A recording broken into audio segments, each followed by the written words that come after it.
Good evening. Welcome to the Millbrae City Council meeting of March 10th, 2026.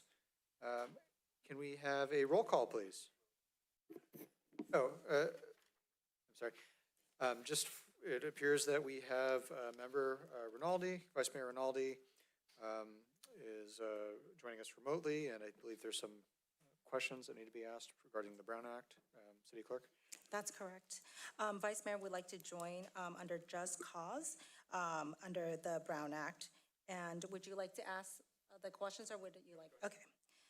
Vice Mayor Rinaldi, if you could please generally describe the circumstance relating to the need to participate remotely, please. Good evening, Mayor Hullaber, rest of City Council, and City Clerk Lane. Tonight, I'll be joining under AB 2449 under Just Cause, illness. Okay, thank you. And also, please confirm that you will have audio and video throughout the meeting. I do have audio and video, and there's no one else here with me present. Thank you. Thank you for disclosing that there's no individual over the age of 18 in the room with you. And so far, everything is good for. And I just wanted to clarify for the record that it's no longer AB 2449. It's a different provision of the Brown Act, but it's substantially the same provision and requirements. Thank you. Okay, thank you. Can we have a roll call, please? Okay. Councilmember Fung? Here. Councilmember Nguyen? Here. Councilmember Riley? Here. Vice Mayor Rinaldi? Present. Mayor Hullaber? Present. All members of City Council are present. Okay, will you please stand and join me for the Pledge of Allegiance?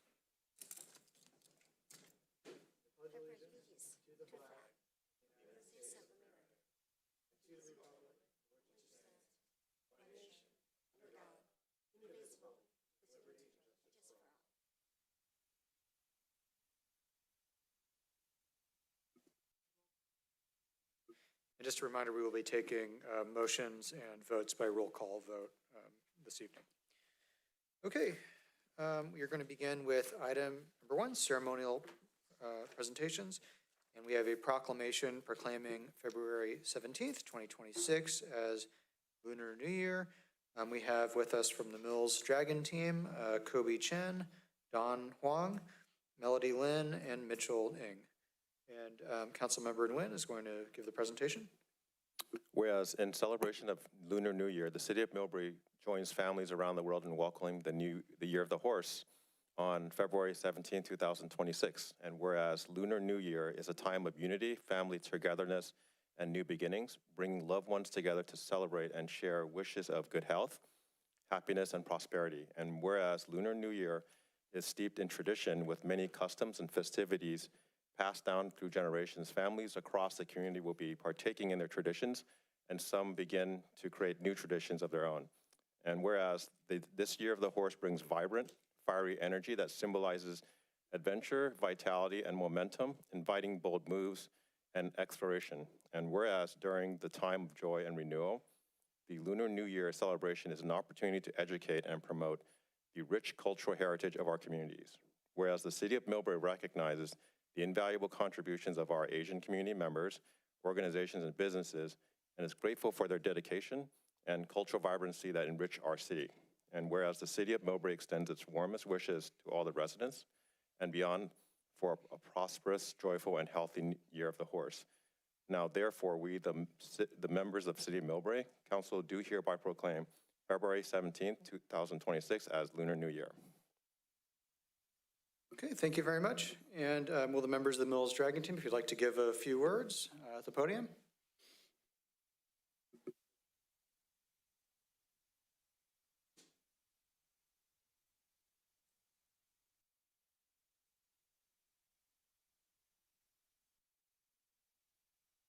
Thank you, Mayor Hullaber and City Council members. The Mills Dragon team is honored to accept this proclamation. With the largest Asian immigrant population, it is important for us to honor the traditions and celebrate Lunar New Year that really make Millbrae feel like a home to our parents and grandparents. Thank you, and we hope you have a prosperous New Year.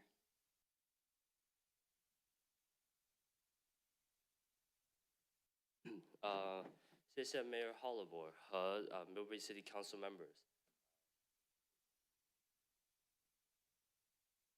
美国属龙队非常荣幸接受这份荣耀。Peninsula 有很多的亚裔移民人口，所以 Millbrae 很重视庆祝中国新年，传承中国文化。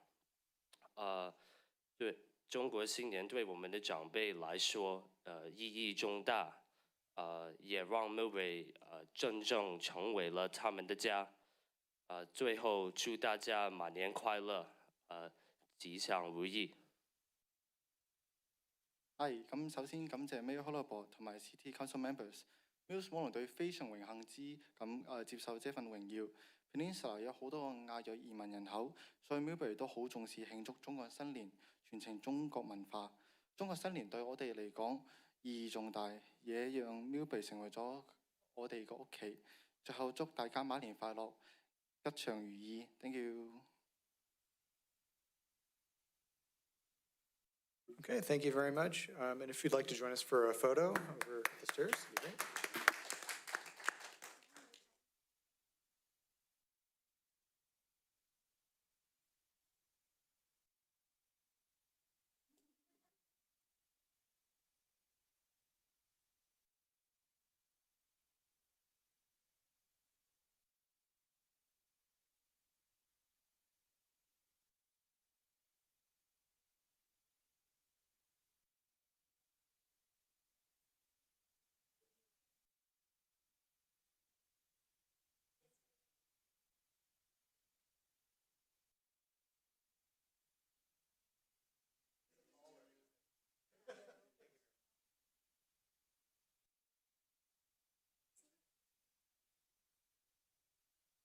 Send you an update of that script, and then you just let me know what we could do. Because I'm pretty sure we could.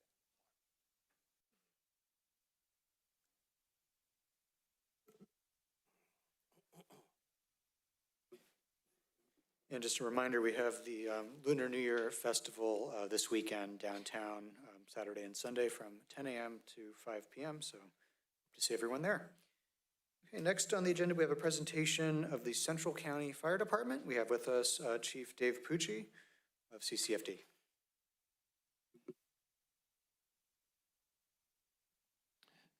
Good evening, Mr. Mayor. Dave Pucci and our council members. Dave Pucci, the Fire Chief for Central County Fire. And I'm here to give you our annual update. Next slide, please. And so whenever I have an opportunity to start off PowerPoint with a little bit of a victory, I like to do so. And so this is a photograph of one of our main achievements in last calendar year in 2025. And that is the reopening of Fire Station 36 on Rollins Road. The reopening of that station after a closure of about 15 years has really resulted in significant improvement in response times to the city of Millbrae. And it has also reduced the number of times that San Bruno has sent engines into Millbrae to respond on calls by about 50%. There's going to be quite a bit more data coming. We're doing a study and we have a contractor on board to really dig into the data on response time specific to Millbrae with the opening of 36, and we'll be presenting that in the future. But the response time is already noticeably better, and the amount of automatic aid coming into Millbrae has been reduced dramatically. And next slide, please. So who we are. So we are a full-service fire department. It consists of administration division, which pays the bills and keeps the lights on. Operations is what you see the most out in the field. Those are our fire engines and trucks responding to calls. Our prevention division is also very important, doing plan review, fire inspection, fire and life safety investigations, or fire cause investigations as well. And then we'll talk about our call volume that we're experiencing right now, and then close with any questions. Next slide. So part of our strategic planning retreat, we reviewed our mission and vision statements, and this is where we landed. We wanted our mission and vision to really spell out how, in terms of actions, steps being taken. And so our new mission statement is we deliver effective, efficient, accessible protection across all hazards by collaborating with our community to ensure safety and resilience. And our vision is we aspire to set new standards in emergency services exceeding community expectations with integrity, innovation, and commitment to safety and quality of life. And so that is our updated mission statement and core values that were part of the strategic planning process, which included a council member and a city manager from Millbrae, and really brought all three cities together to work together and help us form that vision. Next slide, please. So that strategic plan is in place, and that has been adopted by the fire board, and we are actually now working on the work plan. So there are several projects defined within the strategic plan and accountability built into the strategic planning process, which includes working on each project. There are subcommittees for each one of them, and they're doing the work to actually achieve the goals of our strategic plan. It's not just a plan that's been written and set aside. It's actually resulting in work, and it's trackable. One of the other significant accomplishments last calendar year is the recruitment of a new deputy fire chief. So we opened up that recruitment, and we were able to secure Jonathan Cox, who came from San Mateo County Fire and CAL FIRE, who has been incredibly supportive and able to really hit the ground running. You saw him when he presented to you for the fire maps for Millbrae. That was, I believe, his first week of coming into the department. And so he's really has hit the ground running and has been incredibly helpful. Something else that is in progress is next week when we go to the fire board, we're going to award a contractor. We did a report, our RFP last year, to actually do a district study for Central County Fire Department. And that study will look at what would it take to form a district for the fire department. It looks at the current governance and also the cost share between the cities to ensure that the governance and everything aligns and makes sense for the department going forward.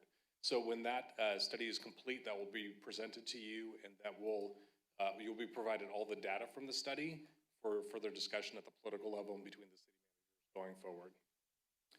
We are also working with Hillsborough and working to get a new financial system in place. And we just launched 2 weeks ago our new ADA compliant website. Next slide. So since I started, it's just a little over 2 years now. I feel like I've been doing nothing but hiring people and promoting people, which is a good problem to have. And so part of that was with the SAFER grant, which allowed us to open up Station 36. We had to grow the department by 12 positions, in addition to the regular retirements and hiring that we normally do, but that resulted in a lot of promotions, as well as constant recruitments. And those recruitments are still ongoing to fill positions and anticipated positions. It is an ongoing process. One of the important things that also came out of the SAFER grant is we increased the staffing on Truck 34. The truck is with ladders, and they do ventilation and rescue. And by increasing from 3 to 4, we effectively double what the truck company can do on the fire ground. They don't just do one task like ventilation. They can actually do ventilation and perform a rescue at the same time with 4 people. So it is one of the most cost-effective ways to increase capability with the truck by adding one more person to it. We have since promoted 5 fire captains and 1 battalion chief to complete our management team, the command staff. And then once again, Station 36 reopened on July 1. Next slide. So because it's the most rapidly growing city in San Mateo County, Millbrae has a big impact on prevention. All the projects, when it comes to biotech and new buildings, come through the fire department. We have to do plan review, construction inspections, sprinkler inspections, a variety of interaction between the city and the building officials. And that has been working very well. And as you see, the development that is going on in this town is impressive, and I'm proud to say that we've been part of that going forward. Also, we reported to you earlier, or probably mid last year, on the new fire maps. So we do have an area of Millbrae that is now considered a very high fire severity zone for the purpose of wildfire. We are in the process of educating those communities as far as what the new requirements are going to be going forward. And we'll be starting to conduct those WUI inspections coming up in the upcoming months. We want to do them about this time of year to give our residents time to start making corrective action. And our stance is really going to be very much educational. This is new to this community, that these new maps and some of the actions that they're going to have to take to protect their homes are going to be new to them. So we're very much going to be playing a supportive and educational role in rolling that out so our community understands it and buys off on it. Inspections also don't just include the WUI areas, but again, businesses, apartment buildings. Those are state mandates that we have to do every year on a rotating basis, and we will report to you at the end of the fiscal year our percentage of completion, which will be 100% at the end of the fiscal year. And we already talked about new occupancies, apartment buildings, and restaurants are a very important one. CERT. Our CERT program is extremely popular, very important to the community, extremely important for public outreach for us. That is a great way for us to interact with our community members, and it is always in demand. And we saw the need to actually be able to grow and expand the program. And so we were able to reallocate some monies that were uncommitted within our budget. So it's not a budget increase, but we were able to apply those resources to get a part-time CERT coordinator on board to help and keep delivering those CERT courses and the ongoing training that goes with it. And so that has been going very well. Every single one of our CERT classes fills up very quickly. We're getting ready to do our second year in Mandarin Chinese, and that class also fills up very quickly from people throughout the area. So we're very proud to provide that to our community. Next slide. This is what we do over the course of the year. So last year, we ran a total of 8,106 calls for service. Most of those are single engine responses. Some of them are multi-company responses for structure fires, vehicle accidents. Some of those have multiple engines, but every time someone picks up the phone and calls 911 and it creates an incident number, that totals a little over 8,000. And so that's about on par with where we would expect it to be. We have been seeing kind of an ongoing trend throughout San Mateo County that our call volume is gradually increasing by a couple percent every year. And so by opening up 36, we really have positioned ourselves very well to meet the future needs of our community going forward. And the breakdown of where the calls are actually happening are listed there. So Burlingame accounts for 54% of our total calls, Hillsborough is 12%, and Millbrae is 34% of the total calls. And this is a tradition in the fire service. When you get a new engine or you reopen a station or open a fire station, it's the engine push. And so back before fire engines were actually drawn by horse, they had to be pushed by humans backwards because horses don't go backwards very well. And so this was a tradition that we continued with the reopening of Station 36 to ceremonially open that station. And next slide. And I'm open for questions on anything I talked about or anything else that you have questions about. Okay, thank you very much for that presentation. Are there any questions or comments from the council? Right here, Mayor. Okay, sure. Vice Mayor Rinaldi. Thanks, Mayor Hullaber. First, I'd just like to thank Chief Pucci for the excellent presentation. What a great day it was watching Station 36 open up again. Really thankful for including all of us over at Millbrae and our other members of the CERT team from Burlingame and Hillsborough. Just had a real quick question around the ballpark ETA for the financial governance ETA study that you had mentioned, Chief Pucci. When do you think we could expect that? So we're going to be awarding that contract next week. So probably July or August, probably with some preliminary results earlier than that, but I would think that we'd be able to complete that in about 6 months total, hopefully less, because we want to get it done early enough in the year to basically have the information we need to work with Millbrae for next year's agreement. Got it. And then you had mentioned the educational piece with the high fire zone. What was the ETA or ballpark figure when you were going to start that? So that has actually already started. We started with door hangers on the neighborhoods and the affected areas to actually inform the residents. I'm sure a lot of them weren't aware that they were actually now in very high fires. So that was the very first education part, was door hangers, as well as a mailer. And now they're going to be having some face-to-face conversations with our personnel. Okay, fantastic. So it's already underway. And I'll just finish up with the last comment. Can't be more thrilled with the CERT team. Been very hands-on with them over the last year, and watching the numbers that we achieved over that year was absolutely astonishing. So good work to Dina, Kaz, all the community members that help out from Burlingame, Hillsborough, and Millbrae. Thank you very much. Appreciate it. Thank you. I would have to agree. Our CERT volunteers are such an important part of the program and do so much work to be able to grow that. Okay, thank you. Councilmember Nguyen? Thanks, Chief Pucci. It's great to see the statistics that you presented. It gives a really good broad picture of how much coverage CCFD is doing for with Millbrae, but just the whole area at large. My question is around the increased wildfires that you're seeing and the severities of it.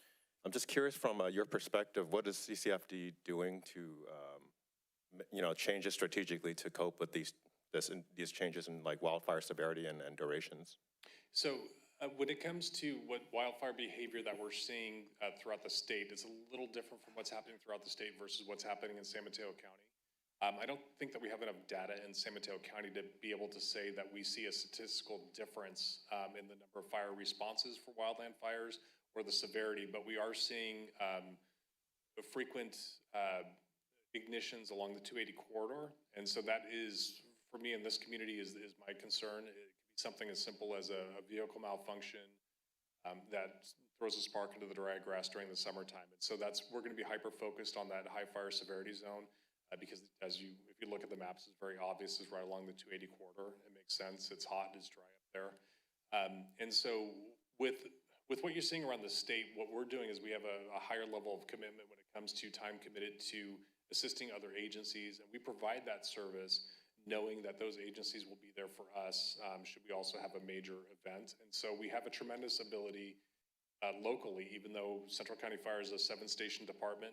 If we had a major incident that got into the watershed, for example, we would be able to actually mobilize thousands of firefighters to be able to fight that event. So we have that surge capacity. Really what we're focused on when it comes to the WUI inspections is education and mitigation ahead of time. We want to have those fuel mitigations in place so that way we can catch it early. When you look at a fire break, when it's put in, it's not necessarily to stop a fire. You will see like a dry grass along 280, and then you'll see an area that's plowed, and then there's more dry grass, right? And you would wonder, why does a 10-foot or a 15-foot section, that's not going to stop a fire? And you're probably correct with a good wind. But what it does do is it gives the fire enough pause to allow us to get resources in place to extinguish it. And so all of that work is in place. Great, thank you. Councilmember Riley. Thank you so much, Chief, for giving us a wonderful presentation. And thank you for you and your team to work hard to keep us safe.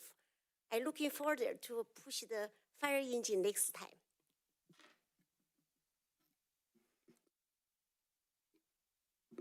Councilmember Fung. Thank you. Good to see you, Chief. Yes, thank you for being here and giving us the update. You spoke a little earlier about the governance. Is there any update to that on that study? If you can give us some sense on where we are on that. Correct. The RFP is being awarded next week when I go to the fire board for the consultant group that is going to be doing the study, providing the data. So they will be digging into that and be able to put together the package, and that's what's going to be delivered about 6 months later, July, August, to actually be able to get that information to you, city managers, for discussion between then and the end of the year on governance. So I view my job as being able to put all the options together on the table for discussion at the political level and the city manager level. So that's coming this summer. And so that's going to be, even though the contract is being awarded next week, we've actually already started the background work. They're asking for a lot of data from us. And so we're gathering that up. So when we officially award the contract to them, we can give them the information and really get moving quickly on it. And then would there be a process with LEFCO as part of that is concerned as well?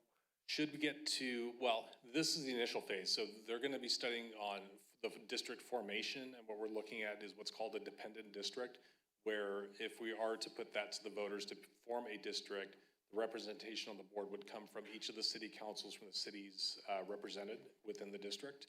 That is one option. We may do the study and find that may be feasible or not feasible. We're hopeful. But it's ultimately going to be presenting all the options to our elected officials and city managers to give us direction of which way they want to go. Short of that, if we don't do a district or it doesn't pass with the voters or something like that, then we also need to look at the governance and fees or cost structure to make sure it's appropriate going forward, or do we need to change it? That information will also be provided for you for discussion with your counterparts.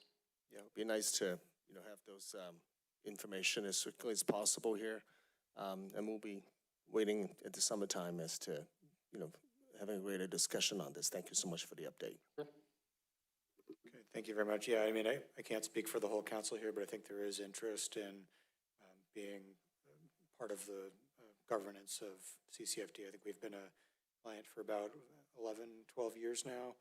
And we've kind of paid our dues, and obviously a lot of the calls for service come from Millbrae. A lot of the funding for the district comes from Millbrae, and ultimately it's a political decision, but it's something that we would, I think, be interested in being involved with.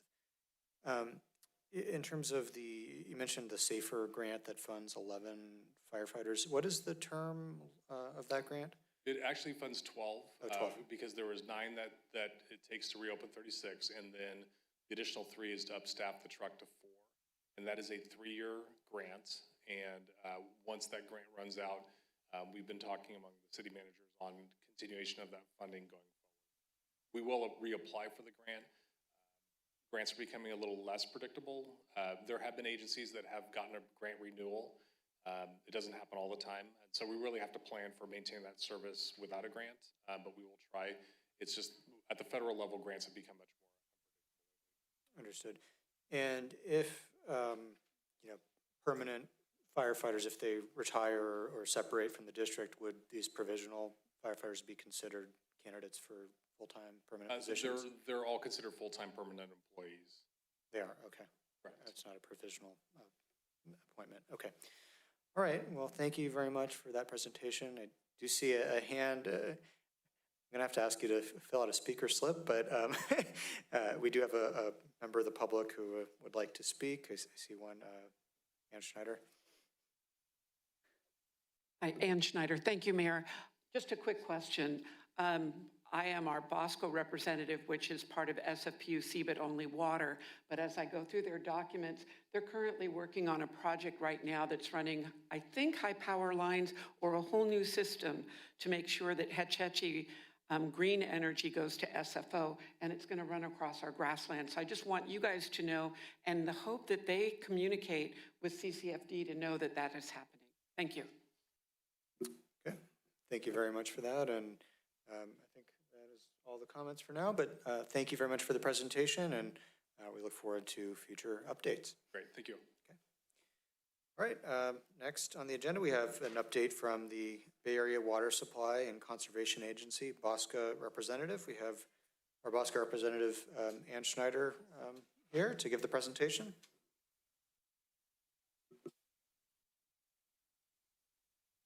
Sorry. Thank you, Ann Schneider, former mayor and your Bay Area Water Supply and Conservation Agency, and waiting for the slides up here. Part of tonight's presentation is a little bit broader because we have new members and to understand what's actually kind of complicated. So Bay Area Water Supply Conservation Area Agency, or BAWSCA, update, but also what's going on right now has a very direct impact on Millbrae with plans for the outdoor hardware supply, the Kentucky Fried Chicken, and the A&W root beer locations being turned into a corp yard. Next slide, please. So BAWSCA was created back in 2002 by Assemblyman Lou Pappin, Assembly Bill 2058. At that time, it created a water agency of 26 agencies that all get all or a portion of their water from the San Francisco Hetch Hetchy water system. The mission of BAWSCA is to make sure that all of the ratepayers get a reliable supply of high-quality water at a fair price. And that's sort of the mantra that comes from BAWSCA. BAWSCA members are about 1.8 million out of 2.6 million water users, and BAWSCA pays 67% of the system that comes from the Hetch Hetchy Dam, basically, delivered to every agency's gateway where that water then is delivered into the system. So like Millbrae doesn't pay for San Bruno's water delivery system, but both of us pay for the water coming down from the mountains to the gateways of each member agency on that. We do not pay for the infrastructure within San Francisco, so any of their underground storage tanks, their delivery system, nothing like that, completely separated. All customers and BAWSCA members are from Hayward, sweeping around the end of the bay, all the way up to Brisbane or Daly City. All of us pay the same rate, the same wholesale rate, regardless of the distance it takes for water to get there. The tricky thing about BAWSCA is we pay 67% of the infrastructure. We cannot veto any infrastructure project that SFPUC wants to do. However, we can influence and formally challenge capital improvement projects. And in the past, before my time, I think before any of our time, SFPUC needed to bring, a lot of the water comes through, all of the water comes through a big tunnel built 100 years ago. The tunnel needed to be refurbished. They wanted to build a new tunnel, and BAWSCA worked with SFPUC, and instead they refurbished the existing tunnel, saving considerable. I can't tell you how much money. If you want it, I'll go research it. But my guess is probably hundreds of millions of dollars on that, if not billions. The main purpose of BAWSCA is to provide oversight over SFPUC to ensure that they are using BAWSCA funds to maintain the system, and then again, to bring reliable supply, high quality water. Next slide. This is interesting. There, again, 26 member agencies, 11 of us get 100% of our water directly and only from the Hetch Hetchy Regional Water System. We are one of them, the dark blues on that chart, and I can make sure that all of you get that chart so that you have it in there. It kind of explains it, but you can see how other cities like San Bruno also has well water. Redwood City has recycled water. Santa Clara has recycled water. They've augmented their water supply, and they've reduced their reliance or on SFPUC water, or as they've grown, they've been able to utilize that supply that they're promised for the new growth in that community. So this is actually a pretty important slide to keep with all of us on there. Next slide. San Francisco Public Utility Commission. We think of it as water, but they are actually water, sewer, and Hetch Hetchy power. They have a 5-member commission. They're appointed by the mayor and then approved by the Board of Supervisors. By law, the commissioners are chosen to represent aspects of the community: environmental policy, environmental justice, ratepayer and consumer advocacy, project finance, utility systems, and management. Every couple of years, they adopt a 10-year capital improvement plan, so it's always rotating forward. And then in even years, they adopt a budget that goes along with those plans. Now, this is the confusing part. Plans or infrastructure plans 10 years out, they're quote approved, but there's no budget for them until they roll around into that 2-year budget cycle. And the process, so that for the future of the city of Millbrae, just to help with planning, the SFPUC had to vote on the 10-year plan and the 2-year budget and other financial documents by the end of February. At that point, it goes to the mayor and the controller and the Board of Supervisors. They feed into that plan. It then, mayor sends a proposed budget in May, on May 1st. Then it goes to the Board of Supervisors, to their Budget and Appropriations Committee. The members are listed on the slide. I won't go into them, but Connie Chan is the chair, and she will be stepping down in August. The budget must be approved by the Board of Supervisors by July 31st of this year, and then the mayor, according to my research, typically signs it in August. So that gives you the time frame of when these budgets are being done there. This is not yet where ratepayer costs come in. This is not yet, if we can go to the next slide. This one I just wanted you to see. This is the slide that they use most often. And in my 3 years on BAWSCA, this is the slide that is always presented. There's actually a larger one here when you go on tours. And staff, and I bet you other city council members, if we ask, we can get you to do a tour of this. But you can see the little boxes that talk about facilities. And I will point out that Millbrae is not on that map. In fact, Millbrae is on none of the maps that I've ever seen until I got a slide today where they've now produced service areas or operational areas. And I didn't include that slide because I hadn't seen it until today on that. But you can see where the water comes. You can see that most member agencies only have pipes. A couple of them have pumping stations, which is going to take up a little bit more land. But there is no one that I believe, and more research needs to be done. No one of the 26 member agencies that have as much land utilized by SFPUC as Millbrae, nor is there a water agency. There's a couple smaller than us physically, but they don't also bear the infrastructure on that. And that's an impact to our retail water rates on that. Next slide, please. Here's another thing that comes up every time you guys do water rates. In 2013, BAWSCA took out a bond. It was for $356 million. BAWSCA has twice, and that was done to pay already approved infrastructure projects. And a lot of that was the earthquake retrofitting. A lot of that earthquake retrofitting happened here in Millbrae. You can see one location right off Ridgewood up in the Meadows area. And that was projected to save money than paying it year by year. And then they refinanced it again in January of 2023. So they saved $62 million there and another $27 million, by refinancing that bond. Typically, that bond measure is now saving BAWSCA members in total about $6 million a year. And this is where, when you get your water rates, it's the city, I believe, and please, city manager, correct me if I'm wrong, there is a charge that the city, that is billed to the city each month, that is our bond surcharge on that. But I've actually never seen that, or I don't think I've seen it, so I didn't include it in the slides. This bond will be paid off in 2034.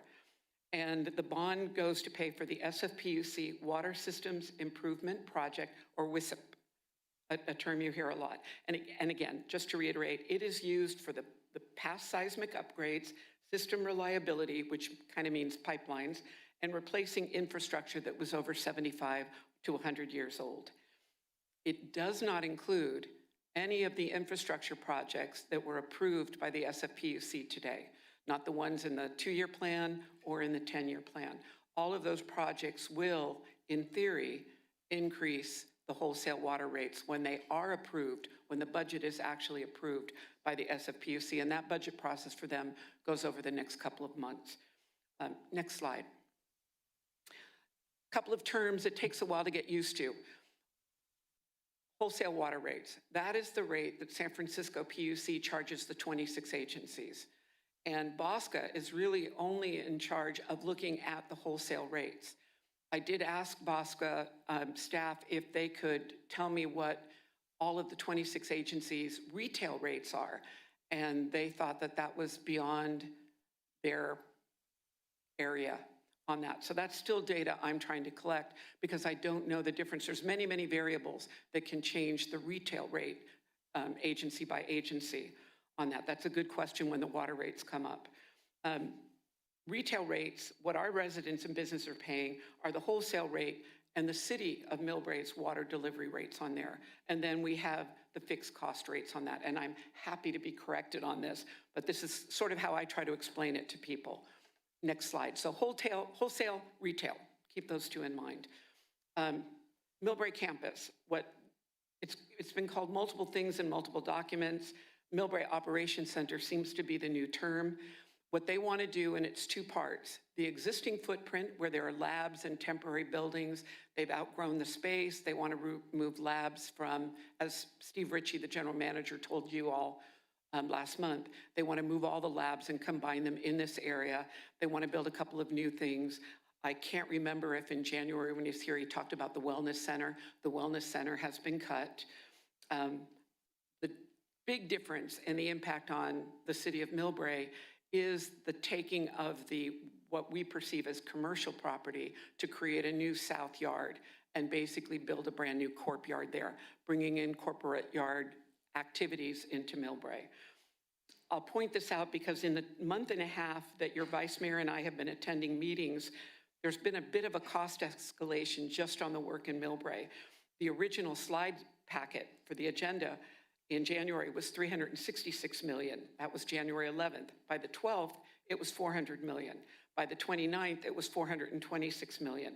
And then if you remember when Steve Ritchie was here, he quoted you $250 million. And I'm not exactly sure. I'm sure that's a subset of the construction costs on there. And again, today, the SFPUC approved the 10-year CIP. But the SFPUC also said we're not specifically approving any specific project yet. So, next slide.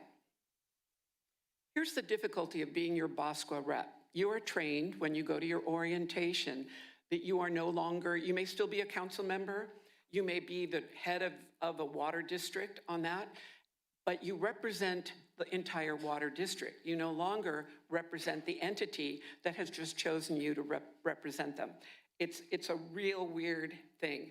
So at this point, I'm taking off my BAWSCA hat, and I am giving you my experience as a Millbrae council member on here, and looking at how Millbrae is impacted by many regional agencies. In fact, most likely in the Bay Area, we are more impacted by regional agencies than any other community.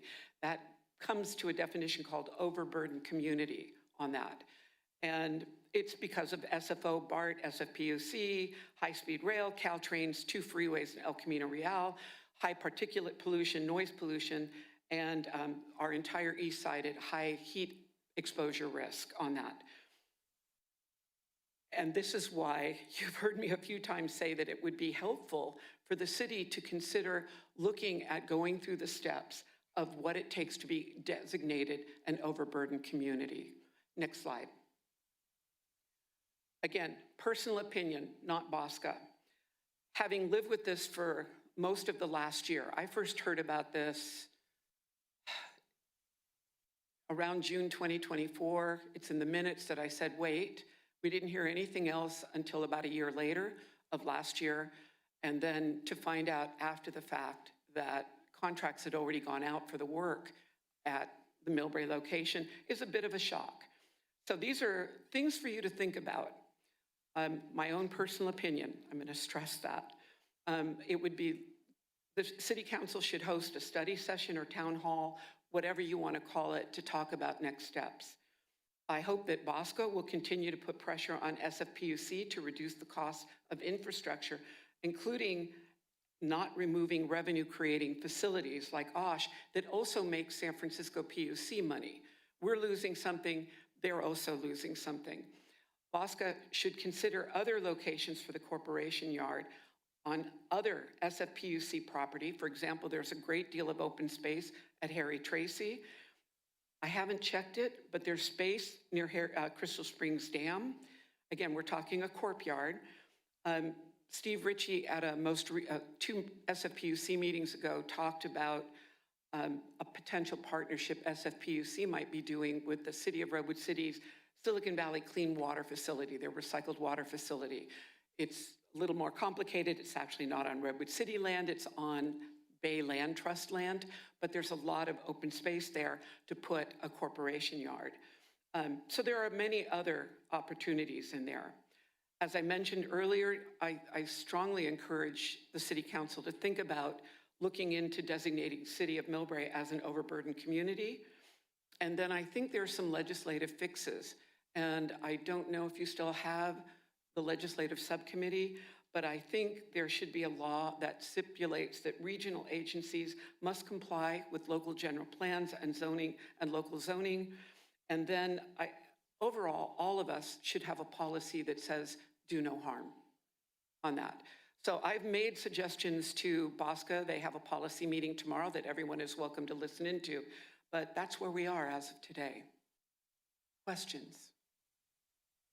Okay, thank you very much for that presentation. Any questions from the council or comments? Just a real quick comment. Okay, yes, Vice Mayor. Mayor Halbert, thank you. Just wanted to comment on former Mayor Ann Schneider and our BAWSCA representative commenting on the 10-year CIP. It is true that SFPUC did approve the 10-year CIP, and I want to be crystal clear, they also approved the 2-year budget, which is about, I think about $1.2 billion. So that was approved today as well. Mayor, with your permission, I've only done the AI research and I haven't verified it yet, but given that your specialty area, bond ratings, and just how much the SFPU system in all 3 parts borrows a lot of money on that. So I think there are ways that we can work on that. Yeah, just a question about that. You mentioned earlier in the presentation that BAWSCA took out a bond in Yes. 2013? It wasn't a PUC bond, it was No. BAWSCA? It was to prepay SFPUC for work that they were doing and by prepaying to save money.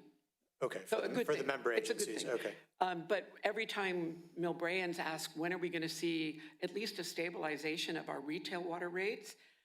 I kept hoping come 2034, maybe that's it. But when you look at all of these new projects, it has not been discussed at BAWSCA. So again, only my personal opinion, something's going to pay for all of those new projects. Thank you Well, for Mr. that. Mayor, point of Yes. clarification on that. That is not Millbrae's rate. That's BAWSCA's rate. And today, even though they adopted their 10-year CIP with the recommendation of approval by the BAWSCA Executive Director, here's a whole page of line items and costs that were approved. So we're going to be looking more into this, but also wanted to respond to the question that with the water bill that the residents and commercial property owners in Millbrae receive, that bond is baked into it, so they don't see it as a surcharge. It's already baked into the rate. Okay, thank you for that. Any other questions or comments from the council?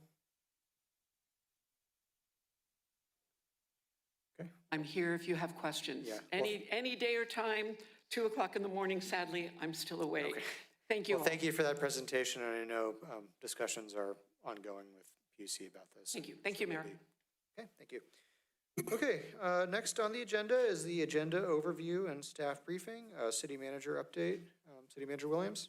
Yes, thank you, Mr. Mayor. Good evening to you, members of the City Council. Several happenings throughout the city of Millbrae over the past couple of weeks, and I just wanted to bring to your attention who those important people were. And you can see a few photos. We had Congressman Kevin Mullen visit the city last week. We had the opportunity to meet with all of you individually, and we also toured him around the station area and all the land development projects that have occurred.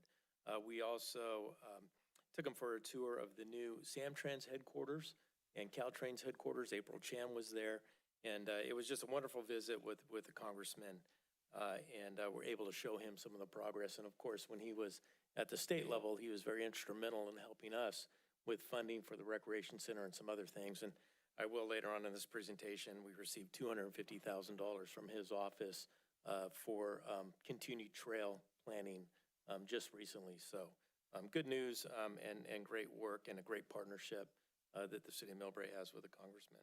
Also, the mayor and I met with the Consul General of Nepal. That's in the picture on the top right. It was a terrific, this is the first time really that they've been active with the city of Millbrae.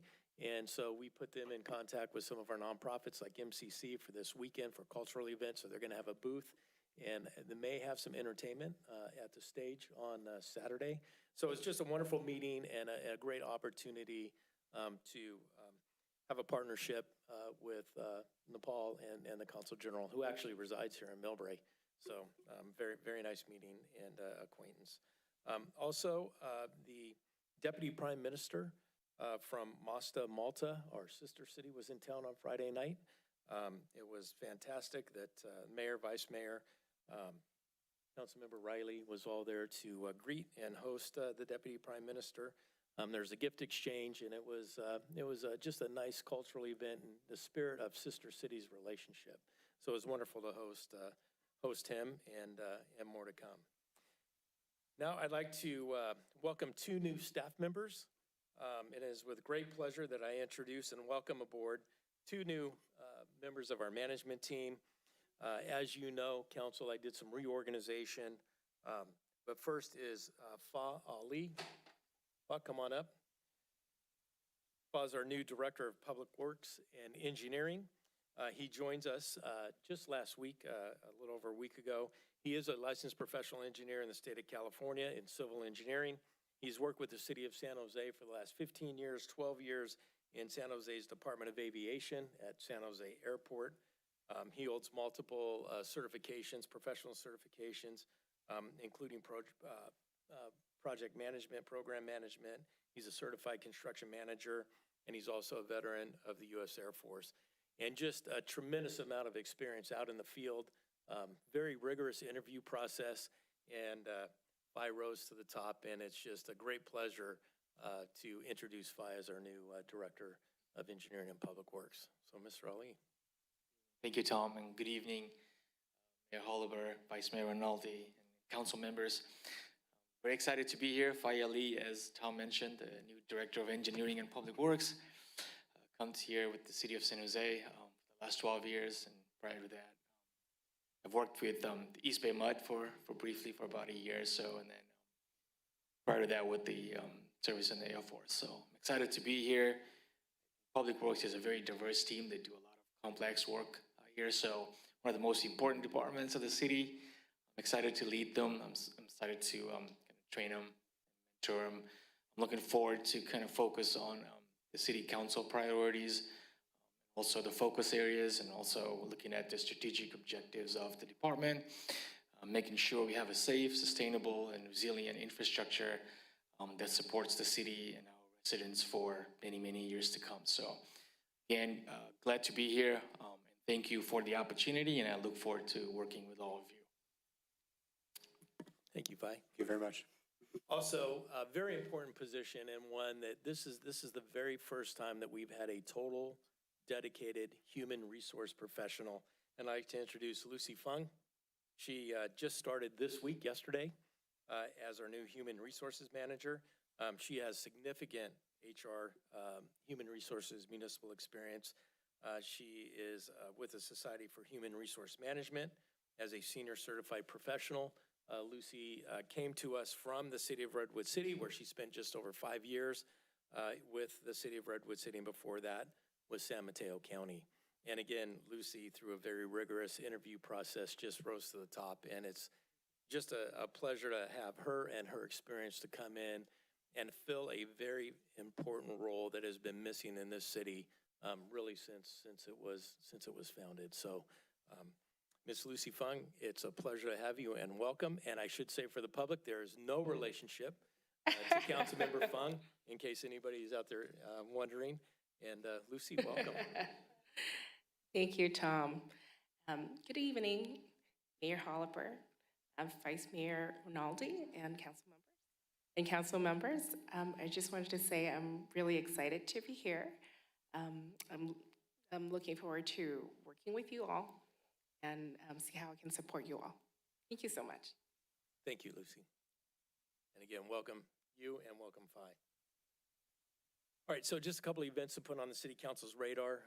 One of them was already mentioned, but the first one is February 13th, which is this Friday. And we have Millbrae Goes to the Movies. It's Lilo and Stitch. And so everyone is welcome at the Recreation Center. The movie starts at 6:30 p.m. And it's a great family movie for all of our residents and families to attend. So 6:30 p.m. Millbrae Recreation Center this Friday, the 13th, starting at 6:30 p.m.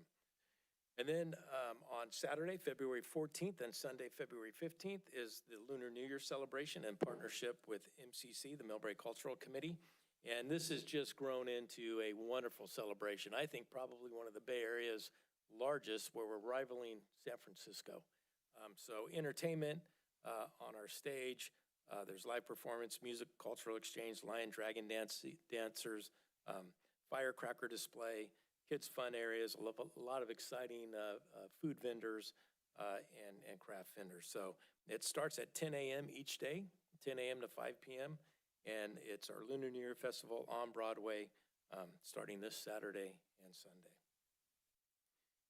And then, as I mentioned before, moving into our programs, this is the AARP tax preparation for our seniors. A lot of volunteers in this, a very popular program for our seniors. It is, will be at the Millbrae Recreation Center Wednesday starting February 11th through April 8th, which is tomorrow, first day, 9:30 a.m. to 4:30 p.m. And this, again, it's a tremendous free tax preparation for our seniors that AARP does every year. It starts at, like I said, 9:30 in the morning to 4:30. Tax preparation appointments are recommended, so you can look on our website or drop by and schedule an appointment for tax preparation. Next slide, please. And then last, or second to last, I guess, is we're still recruiting for commission and committee members. We still have one planning commission vacancy that's open, very important, so we hope to get candidates for that position, as well as our Citizens Oversight Committee for our TOT increase and revenue. So anybody that's interested, please visit our website. City Clerk, Elaine Tran, you can email her at etran@ci.millbrae.ca.us. And lastly, I just wanted to address, as the council knows and a lot of community members know, the tragic accident that occurred at a pedestrian mid-block on the 500 block of Richmond Drive. This was approximately 3 p.m. Monday, February 2nd. That is under investigation, and once those findings are done, we'll keep the community and the council informed. But very tragic accident, and our hearts go out to the family of this tragedy. So with that, Mr. Mayor, that concludes overview of what's happening and an update of things around the city. Okay, thank you very much for that presentation. We're going to move on now to the approval of minutes. This is for the regular meeting of January 27th, 2026. I did submit a very minor correction to the city clerk, just the spelling of somebody's name. Other than that, I'm not aware of any edits or corrections to the minutes. So we can entertain a motion to approve. So moved. Second. Okay. We have a motion from Councilmember Fung, a second from Vice Mayor Rinaldi. Can we have a roll call vote, please? Councilmember Fung, Aye. Councilmember Nguyen, Aye. Councilmember Riley, Aye. Vice Mayor Rinaldi, Yes. Mayor Holliver. Aye. The meeting minutes of January 27th passed by a vote of 5-0 with a minor correction to closing in honor of. Thank you. We will now go to, I think there might be an echo somewhere, but we'll now go to public communication. This is the opportunity for any members of the public to speak on any items that are not on this evening's agenda. Speakers have 3 minutes, and topics must be within the purview of the city of Millbrae. We will start with in-person speakers. If anyone would like to speak, please fill out a speaker slip and hand it to the city clerk. We'll start with Sam Lin.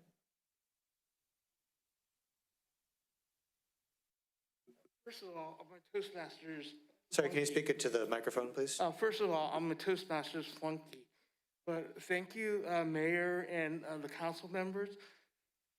I've been hit on El Camino, and well, the last mayor at his inauguration, he didn't need to do this, but he said he wants to make El Camino safer. I mean, there's no way to get to Caltrains or Muni unless crossing El Camino. So, number one, the bike lane is in the blind spot of cars. So what happened last Friday, I came up around 6 o'clock and from the Millbrae station. And then of course I let the cars pass, and you know, it's can't really go on sidewalk, it's not level. So I'm sprinting towards the traffic light. I'm on the right side of the lane. And then I guess 2/3 of the way down to the light, some car keeps on honking at me. I'm going, what the hell? I mean, I'm on the side. I mean, I'm as close, without weaving in and out. And then so when I was able to turn in, I turn around, and then the car, he wasn't wildly driving, otherwise he would have hit me. But I saw the car behind me. His wheels were over the whatever those bike lane markers, and then the SUV had their. So those lines are not helpful, and also with these cars, they're too large. We have no safety.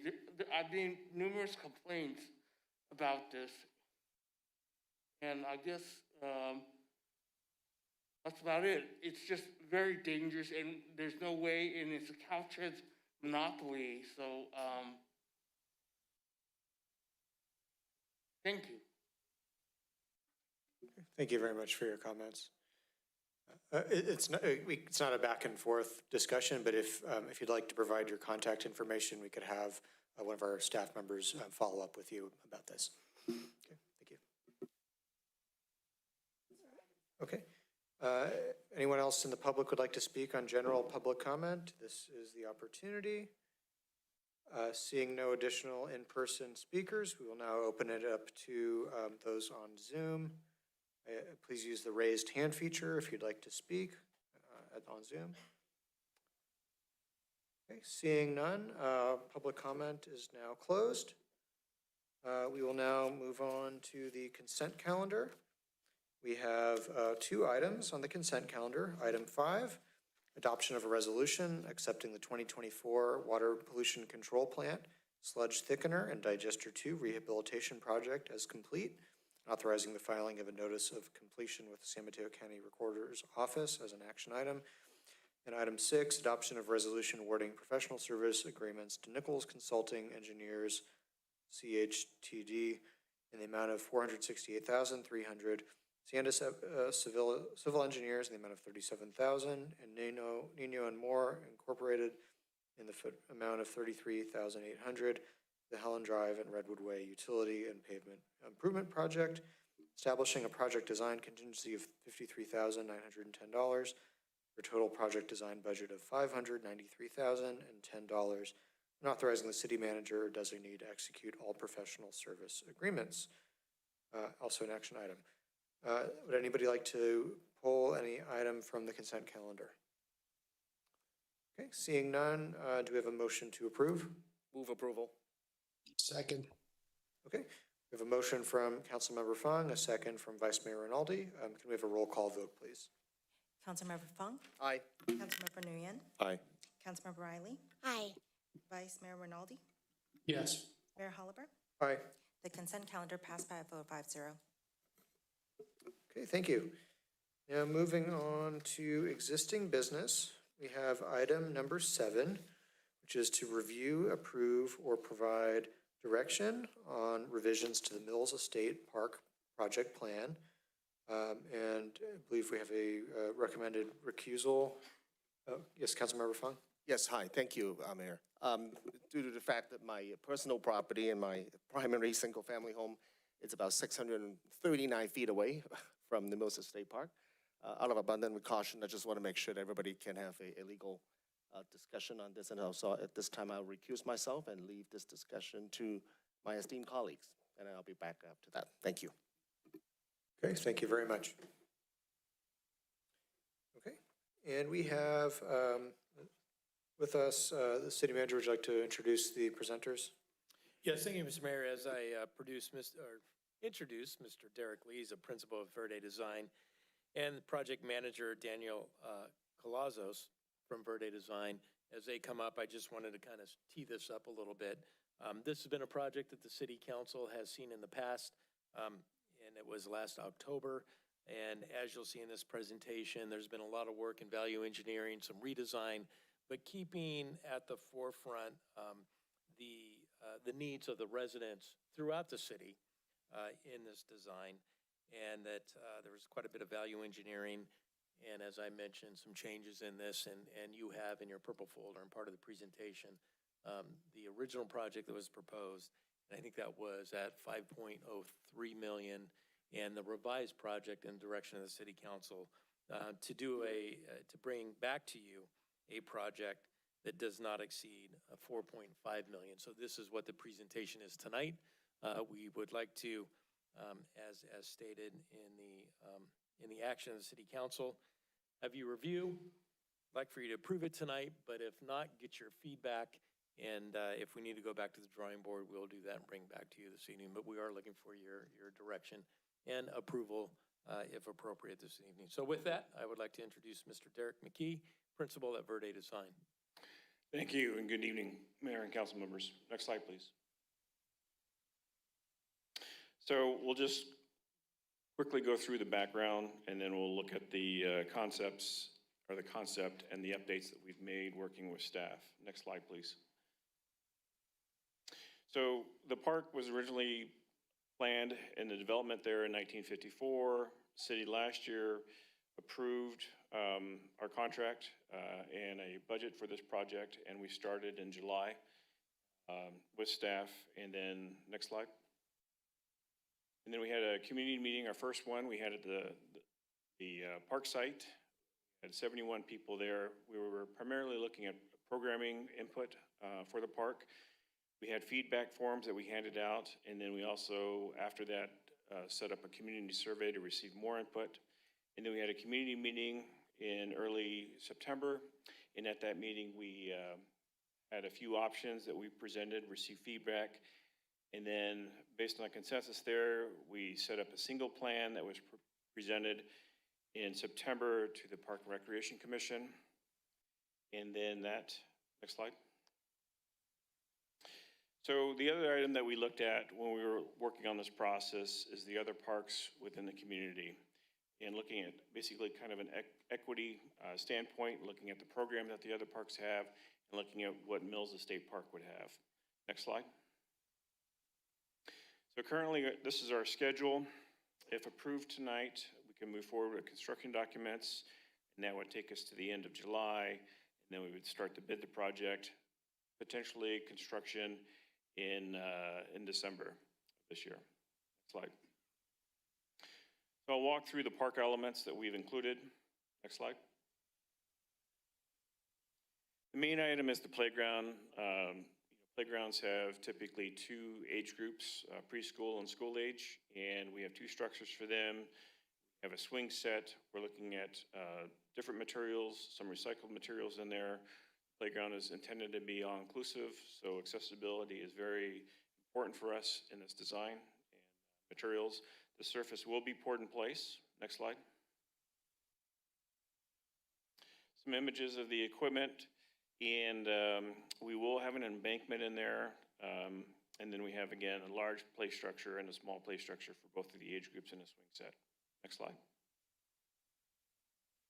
The informal lawn is a large area, and we have maintained that, and it's meant to be flexible, multi-use.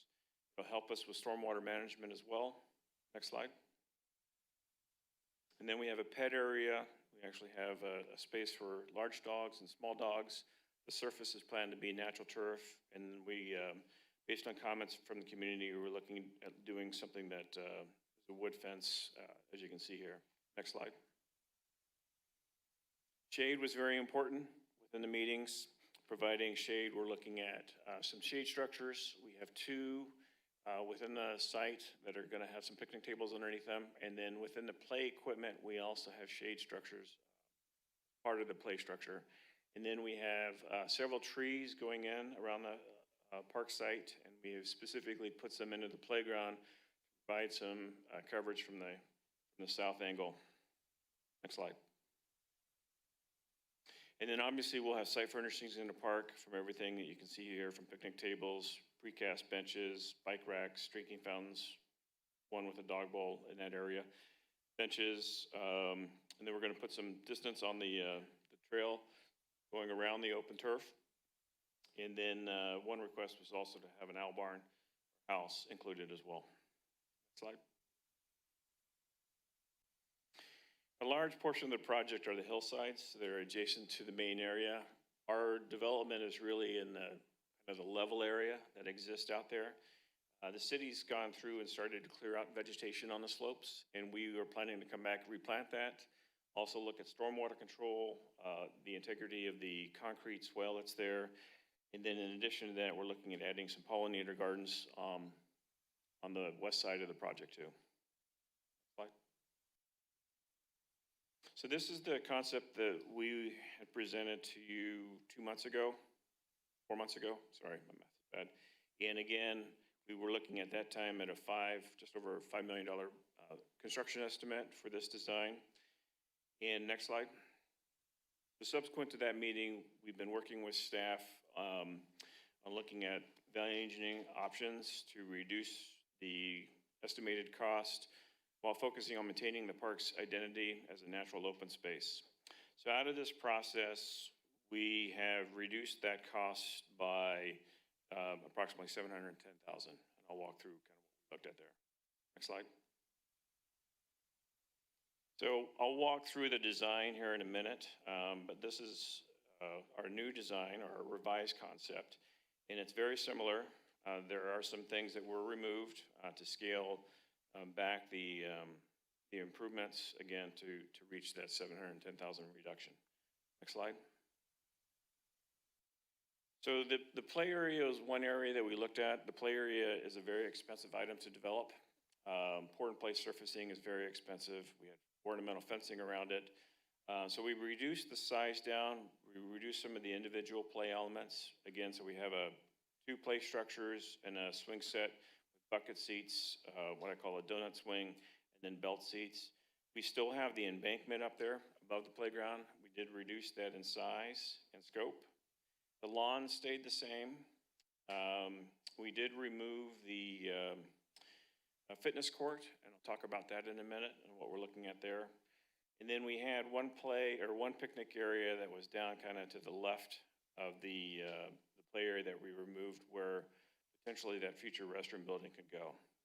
Then the other picnic area across from the entry to the playground, we reduced the scope of that area, moved a couple picnic tables, and we left in the concrete edge that'll have a nice overlook to the bay below. So the dog park stayed the same, the lawn stayed the same, the pathways around stayed the same as well. The other thing that was reduced was some of the seating around the open lawn. We did reduce some of that seating. We're left with, we have 8 seats there now around the open lawn. Next slide. So these are the items that we looked at to reduce.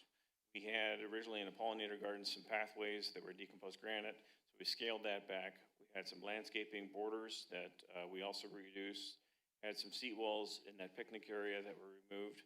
Some of the ramp for the playground was scaled back a bit.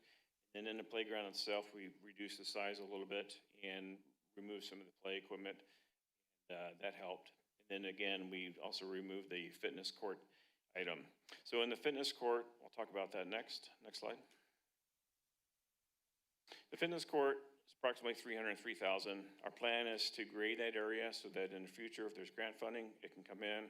The other thing that we were looking at with staff is having this be an additive alternate within our package so that when we bid it, pricing or bids come in favorably, maybe this can be included in the bid as well. Slide.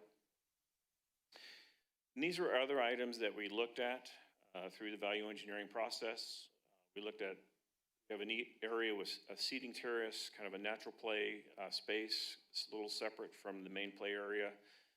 We had the playground shade structure that was for the picnic area there, the playground embankment, that whole scope.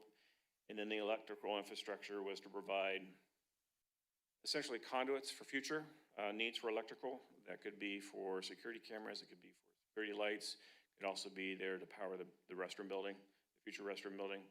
And we also looked at the concrete pathway on the west side of the open turf. And then the pad area was another thing that was looked at. So these are still in the base scope. We did not remove them, but we did provide our estimates to show you tonight what those things would cost, we believe. Next slide. So these are those items. And again, the bottom right, where it says landscape replacement for removed fitness area, that would be where the fitness area alternate would go instead of the landscape. But everything else in this is planning to stay at this time in our design. Next slide. So I'll conclude there. Up to questions. Okay, thank you very much for that presentation. Any questions or comments from the council? Councilmember Nguyen? Yeah, thank you for the presentation. It was a good overview to see what improvements are done to the park. My questions were around the community input. Like of these 2 designs that you presented here, how much of it was like the placement of these, the furnishings and all the park amenities? How much of that was driven by the community versus your input? I would say most of it was driven by the community. You know, we started at the first meeting with kind of program and use relationship diagrams. And the decisions were like, where would the playground go?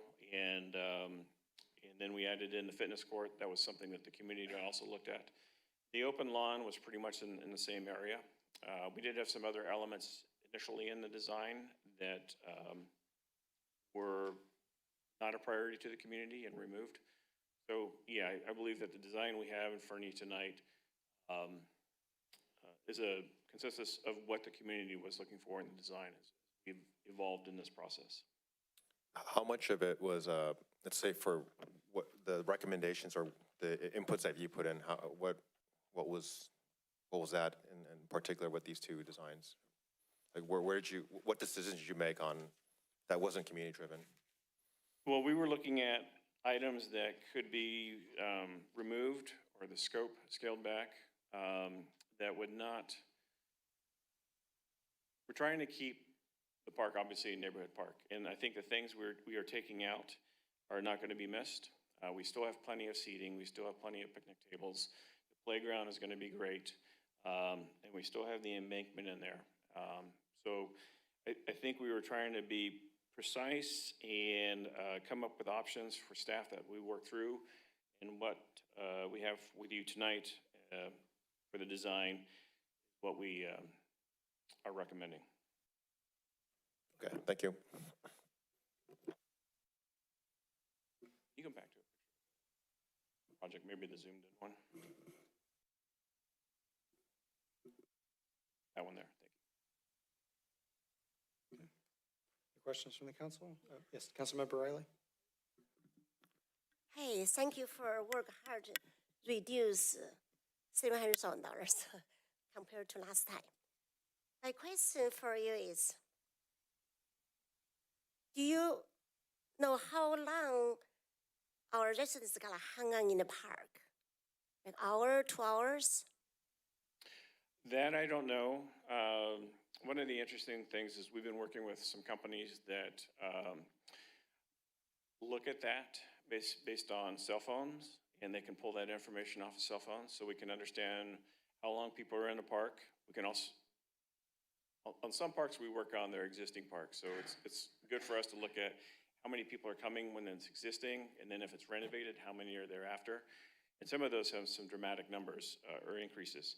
So there are ways to do that, but I would not know what that number was. Okay.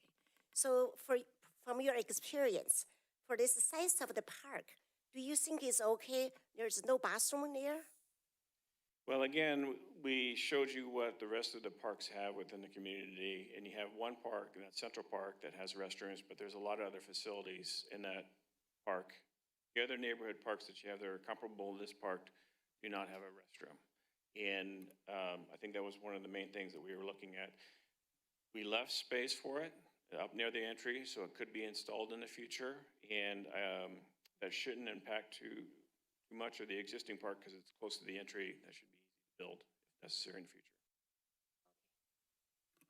Then I look at this floor plan. There's no parking there. I assuming someone go to the park will park on the neighborhood. So is the neighborhood okay? They're parking on the street? Yeah, we had run some numbers on the amount of parking on Sebastian Drive that's available. And again, the only park that you have that has parking is Central Park, and that's because it has everything else going on there with the rec center. All your other neighborhood parks do not have on-site parking. The one item that we did here add is down on the bottom right, we added an ADA space for an ADA parking. California does not, or CBC does not have regulations for ADA parking on streets, so you have to do an angle parking like this to get them in. So that's the one improvement we did for parking, but most neighborhood parks are meant for the neighborhood. So, you know, most people walk, they may run there, they may take their stroller, may take their bike. Typically, most people are getting there without traveling in a car. Okay, thank you. My last question for Tom. Hey, Tom, since it's reduced to 4.32, do we have enough money for that? We do, council member. Great, thank you.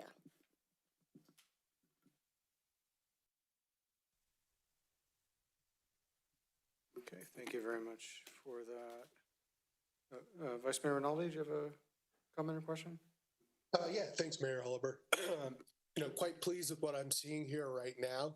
But my question is to you, Mayor Hulliber. Do we have any public comment slips for this item? Because I'd love to hear from the public what they think of what they're seeing right now.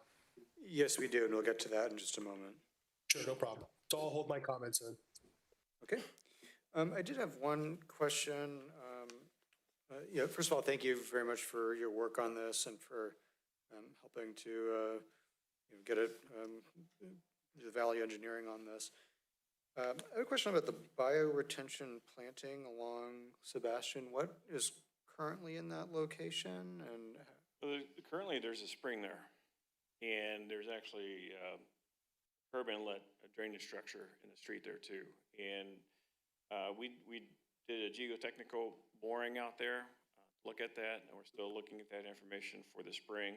If you go out there, you can see plant material that essentially is wetland material. And so essentially, we need to do stormwater management here for all the hardscape and do a percentage of water runoff and clean it before it leaves our project site.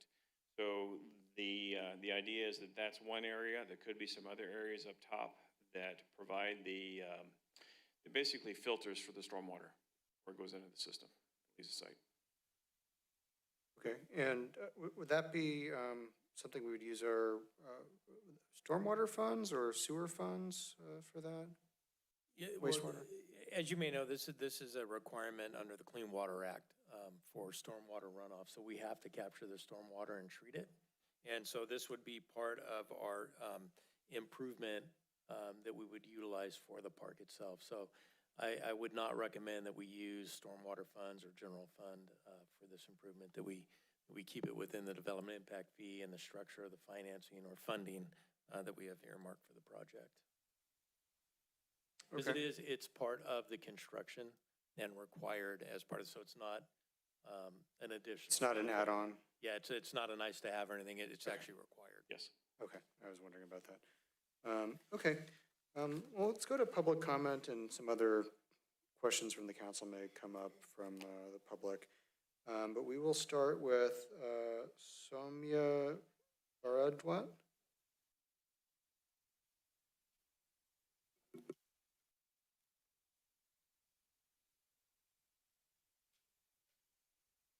Hi, thank you for this opportunity for me to speak here.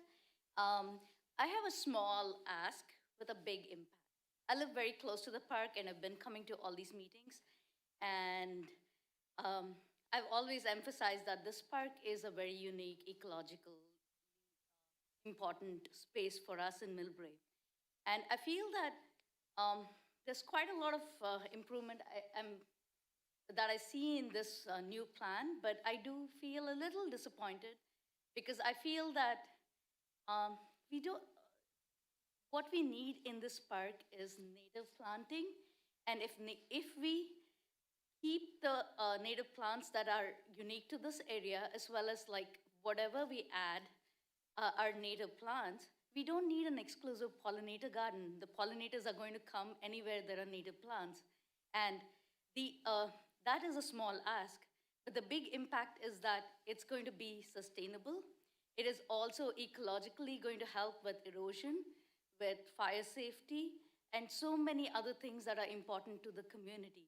And that's why I feel like I request that you relook at like what the planting is, and we see that this park has only native planting and no other non-native species. That's my request. Thank you. Okay, thank you. The next speaker is Luis Velasquez.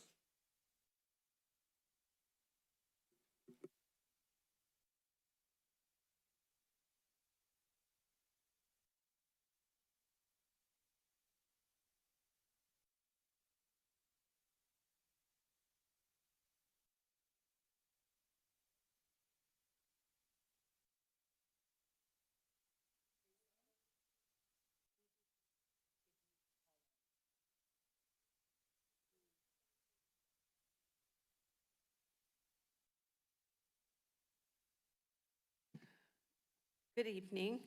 It looks like there's been a lot of work done. I'd like to remind the council that one of the main goals was to keep this a natural space for residents to enjoy.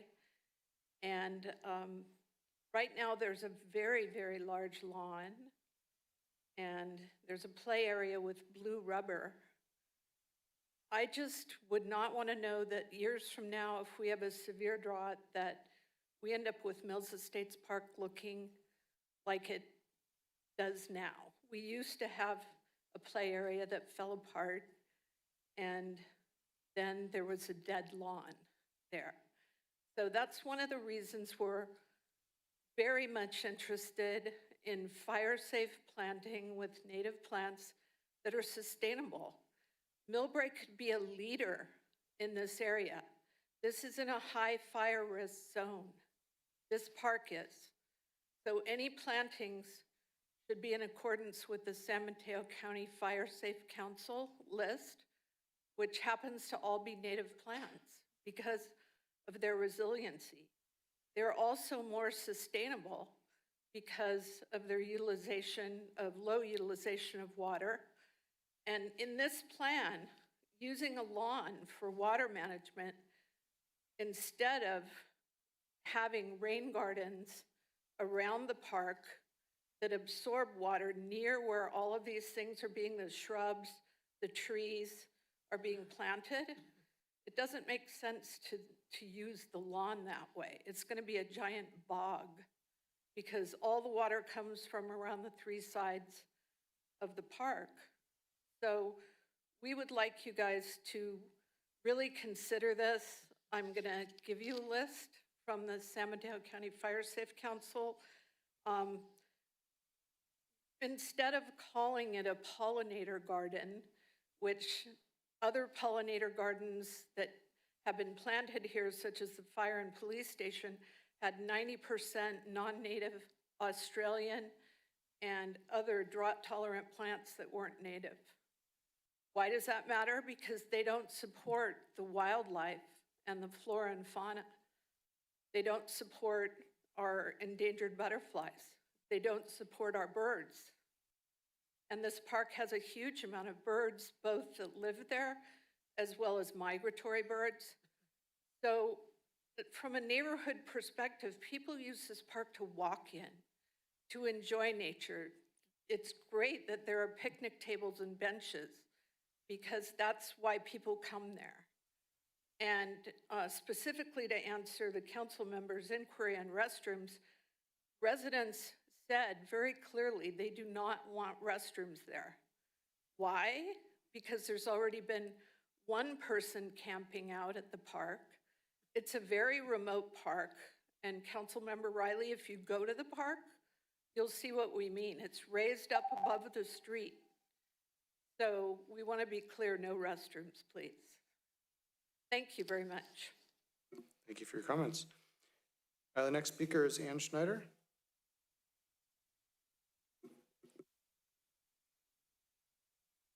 Thank you. To staff and to the consultants, great job and a lot of hard work in that. I thank you that. The retention pond, I'm glad that the mayor brought that up. That's a great way to educate the community. I have new neighbors moving in next door, and they have cemented 4/5 of their backyard, which means all that rain is going to flood into the yard below it. So I think anytime we have that opportunity to show alternatives of what we can do with our yards are great. I actually came up because under your Community Enhancement Advisory Committee, they had a work plan item that's been on there for a couple of years, which is to come up with a dedication program.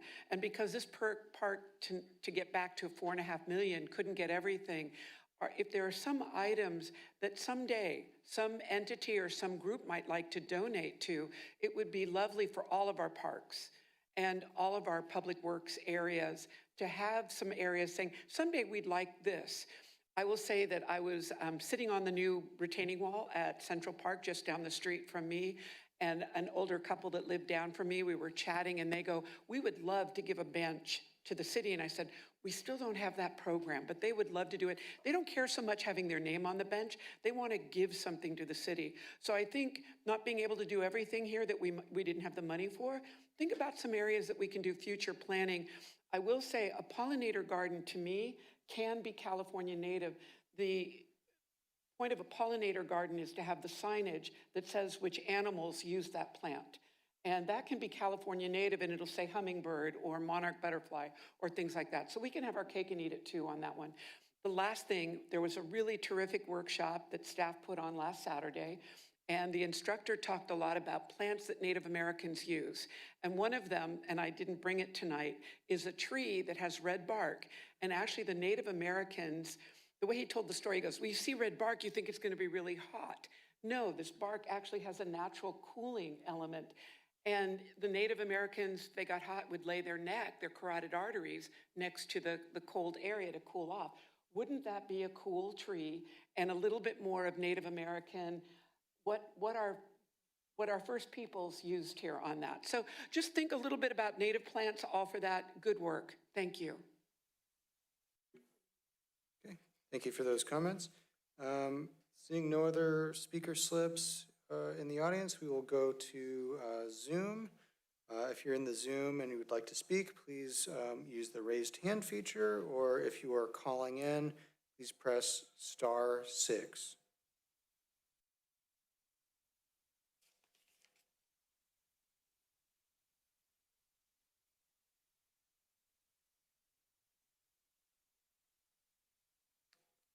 Okay, not seeing anybody raising their hand. So public comment is now closed. We will go back to the council. Any final comments? Yeah, right here, Mayor Holliber. Okay, sure, Vice Mayor Rinaldi. Thanks, Mayor Holliber. Just want to chime back in. Thanks staff and the consultant for all the hard work on this. I know we had quite a bit of community engagement, a lot of listening sessions, and from what I'm seeing here today in this plan, seems like we've met a lot of those asks from the community, as well as working with the council to trim back on some of the cost of the project to put it within budget. I just want to emphasize that there's developer impact fees that are going to fund the majority of this project. Those developer impact fees require enhancements to the park in order to use them, and it seems like we have those. One comment, though, I want to make sure we're crystal clear on, and this question goes out to our staff.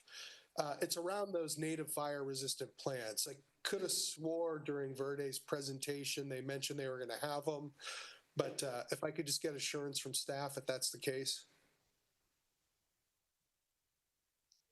We'll have our landscape architect. I think our landscape architect can address that.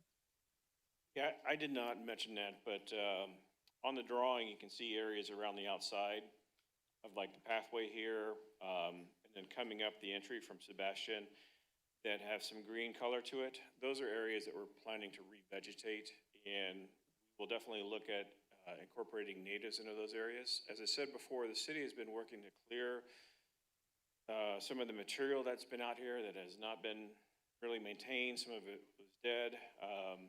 So they went through and they cleared out a lot of material, and our plan is to come back and selectively put in new landscape material, basically a buffer around our improvements going up to the hillside as well. So yes, we are planning to use natives in those areas. Okay, and I'll just make a recommendation. I believe there's a community member who publicly spoke named Luis, who joined us this evening and who has a list of those fire-resistant plants that are native. So if staff could work with her to get a copy of that list, it would be helpful. Mayor, for the record, I don't think the Vice Mayor can see, but she did submit that to us. Okay, fantastic. Those are my comments. Thank you. Okay, thank you for that. Councilmember Nguyen? It was mentioned that on the term quote-unquote value engineering would reduce the cost of hardscape playground equipment by $710,000. I just want some clarification, maybe by city staff or by the presenter, is what would that do to the long-term durability and maintenance costs?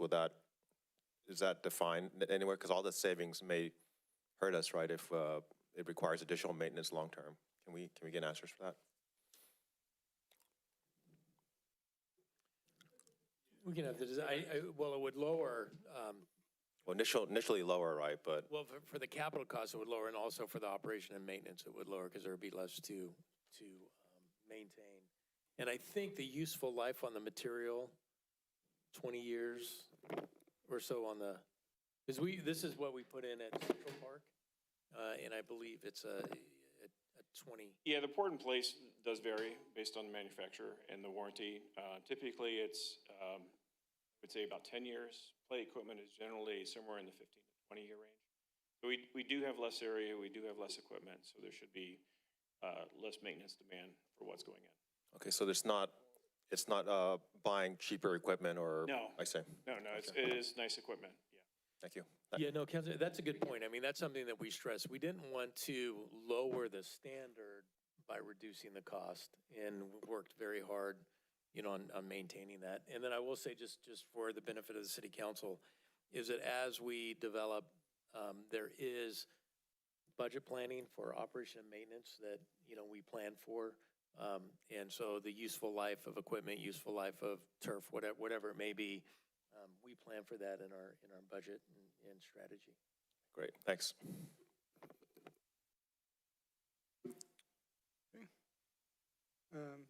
Yeah, and I think, you know, there's a consensus here. Let's make sure that we are including those native plants in these plans here. I think also in the design, you could see there are quite a few around the perimeter of the park, mature trees that would remain. And that's more in the undeveloped portion of the park that is sort of off limits to pedestrians, but nevertheless a good, you know, habitat for wildlife there. One other question, city managers, do you know, is the LEO's program for the recycled plastic turning into benches, is that still an active program? It is still an active program. So it might be worth reaching out to them to see if they have a couple more benches coming out at some point. That could be something to shave a few dollars off of the final, you know, bid cost if we're able to get those donated through that program. I think those primarily have been along the spur trail, but good to have those in different locations throughout the city. Other than that, I think the plan looks very nice. I think it met the objectives of the council to reduce costs, make it preserve the natural look of the park. I think, you know, the restroom probably is not necessary here. It's something that we typically don't have in smaller neighborhood parks. Also the fitness court, you know, I think maybe if there's a future location, there's already one on the spur trail, not too far from this location, so maybe somewhere like Meadows Park or Green Hills Park might be a better location, because that's not really within, you know, walking distance of the fitness court, if those grant funds were to become open at some point down the road. But I suppose if there are no other comments or suggestions to amend this in some way, we can perhaps take a motion to approve. Do we have that? I'll make a motion to approve. I'll second. Okay. We have a motion from Vice Mayor Rinaldi, a second from Councilmember Nguyen. Can we have a roll call vote, please? Councilmember Fung is recused from this item. Councilmember Nguyen. Aye. Councilmember Riley. Aye. Vice Mayor Rinaldi. Yes. Mayor Holliber. Aye. The item is approved by a vote of 401 with Councilmember Fung recused. Okay. Well, thank you very much for all your work on this and taking the community feedback into account. And we look forward to seeing the bid documents and eventually breaking ground on this new park. Okay. Oh. Okay, we will now move to council comments. And let's start with Councilmember Fung. Thank you so Do you much. need a moment to get settled in? No, Okay. I'm good to go. Yeah, thank you for the opportunity. Just want to bring about a discussion that BART is having a workshop coming up on February 12th And subsequently, we'll be having a board meeting on February 26th to discuss the funding shortfall that they're expecting. And in case SB 63 does not gain voter approval, what they would do throughout the entire BART system. As part of the phase 1, they will be shutting down the stations in San Mateo County, namely San Bruno, as well as South San Francisco. And then in the phase 1, they will be keeping Millbrae, Coma, and Daly City and SFO open. But in phase 2, should they not get the funding from SB 63, Millbrae will be on the chopping block in terms of the station closure, along with Coma as well. Whereas, as you well know, Millbrae is one of the most important intermodal stations west of Mississippi. We've, for the most part, the only station that has an interconnectivity between Caltrain and BART. And just bring about the discussion, BART did have a discussion on maintaining SFO station open purely for revenue consideration, and yet the connection with Caltrain is so vitally important to keeping all of the South Bay and Santa Clara County riders and the rest of the South San Mateo County riders connecting at the Millbrae station so that they can connect to the airport. So I think this is a discussion that needs to take place as soon as possible. I think it will be irresponsible for BART to not fully fund and fully staff the Millbrae station. And it will be devastating, not only to BART itself, but as well as to Caltrain. And the ripple effect would be phenomenal to the rest of San Mateo County, as well as Santa Clara County as well. So to that end, I think I'm being clear here, I think we need to really advocate for the Millbrae station to remain fully staffed and fully operational at all times. And I would actually advocate that for this city council to adopt a resolution to urge BART to maintain the station as such. So I think that's vitally important, not only to Millbrae, but as well as to San Mateo County as a whole, as well as all the Caltrain rider between San Francisco to, all the way from San Francisco all the way to Santa Clara County for the entire Caltrain line. So I think that's an important priority for all of us to consider. Okay, thank you very much for that. Okay, Councilmember Nguyen? Yeah, real quick, we had a pretty productive infrastructure meeting that I attended with Mayor Holliber on. It was essentially around one of the main topics was street flooding. So there was plans to rework my understanding is rework some of the major arteries that we need to do to manage floods better, especially with these peak storms that are happening lately. And this actually kind of parlays into my walks, talking to a lot of the people on District 4 in particular. They did express their concerns, particularly on, I think it was Vista Grande. A lot of water was flowing downhill and creating algae actually on the streets. I think this infrastructure is definitely necessary because it's systemic to a lot of the areas, especially in District 4. We got now Arroyo Seco, we have Vista Grande, and I believe even Camino Alto. They're pretty hard hit. You get some hills that were even 45 degrees.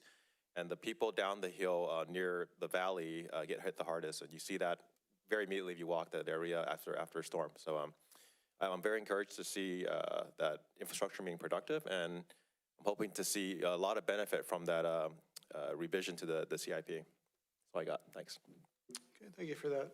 Councilmember Riley? Hi.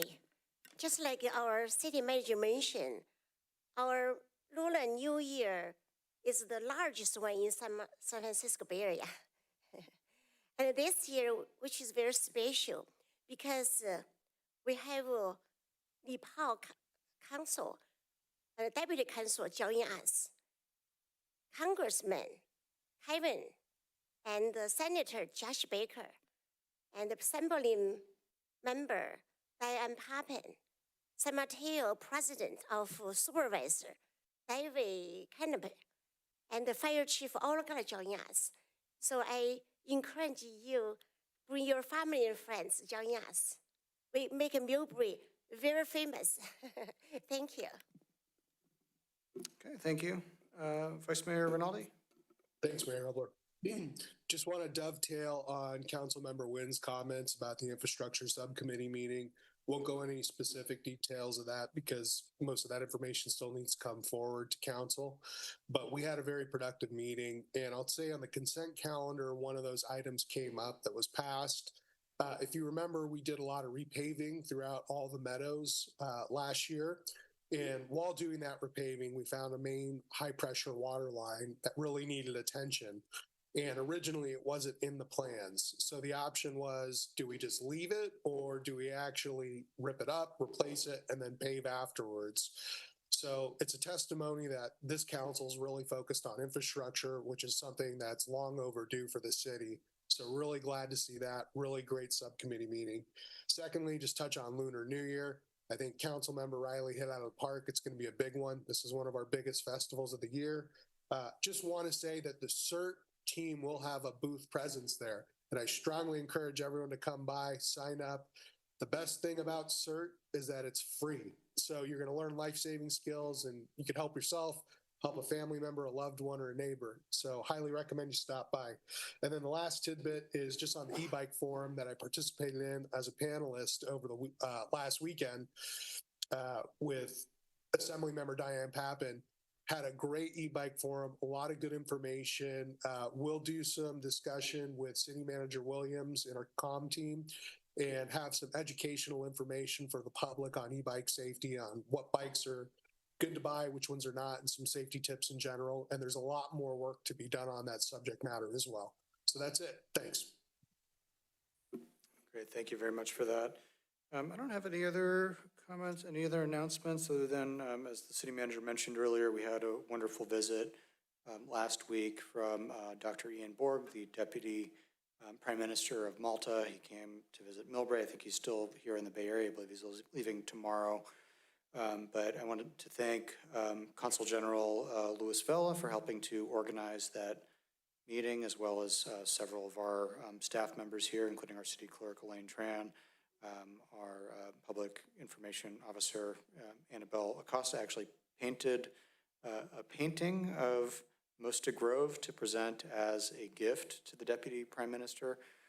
We were discussing that, and we also discussed how there is a Millbrae Grove in Mosta, Malta. Apparently it's a very popular, nice spot over there. So hopefully at some point we can organize another delegation to visit Malta.